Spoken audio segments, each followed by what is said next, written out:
Jajahan biasanya merupakan gerbang awal bagi negara-negara yang dijajah untuk merasakan dan memahami nasionalisme. Tapi apa sih sebenarnya nasionalisme itu? Secara etimologis, nasionalisme berasal dari dua bahasa, yaitu nation dari bahasa Inggris dan nati dari bahasa Belanda yang artinya bangsa. Sedangkan menurut Kamus Besar Bahasa Indonesia, nasionalisme berasal dari dua kata, yaitu nasional dan isme. Nasional yang artinya kebangsaan, berkenaan atau berasal dari bangsa sendiri meliputi suatu bangsa. Sedangkan isme artinya paham, pandangan, ajaran, atau kepercayaan. Nasionalisme dan patriotisme itu tidak bisa dipisahkan. Secara sederhana, nasionalisme artinya cinta tanah air dan patriotisme itu rela berkorban demi negara. Walaupun sedikit berbeda, namun kedua hal ini biasanya beriringan dan bisa disebut dengan paham kebangsaan. Nasionalisme dapat disimpulkan sebagai paham kebangsaan yang mengandung kesadaran dan semangat cinta tanah air, memiliki rasa kebanggaan sebagai bangsa, dan memelihara kehormatan bangsa. Nasionalisme itu dibagi menjadi dua, yaitu nasionalisme dalam arti sempit dan nasionalisme dalam arti luas.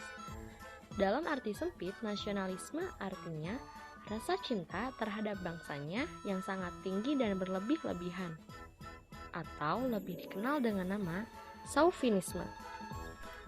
Chauvinisme pernah dianut oleh 3 negara yang tergabung dalam blok poros pada Perang Dunia Kedua tahun 1939 sampai 1945, yaitu Benito Mussolini dari Italia, Kaisar Hirohito dari Jepang, dan Adolf Hitler dari Jerman. Nasionalisme dalam arti luas bersifat positif karena mengandung makna cinta yang tinggi terhadap bangsa dan negara, tanpa memandang rendah bangsa lain. Latar belakang nasionalisme.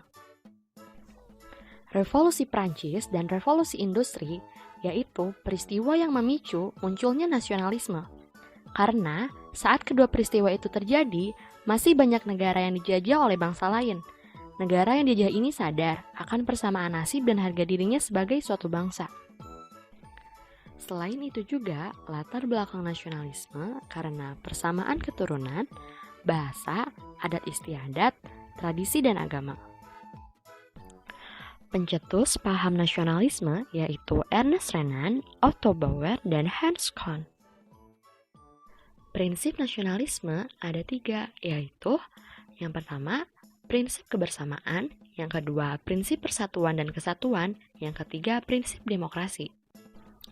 Tujuan dari nasionalisme yang pertama, menumbuhkan rasa cinta tanah air dan bangsa, yang kedua, membangun hubungan yang rukun dan harmonis antar masyarakat, yang ketiga, mempererat tali persaudaraan antar masyarakat, yang keempat, menjaga tanah air dan bangsa dari serangan musuh. Dampak nasionalisme ada dampak positif dan dampak negatif. Dampak positifnya, adanya rasa memiliki, dengan kata lain, ketika seseorang atau satu pihak merasa sebagai sebuah bagian dari suatu bangsa atau negara. Dampak negatifnya, munculnya xenofobia dan chauvinisme.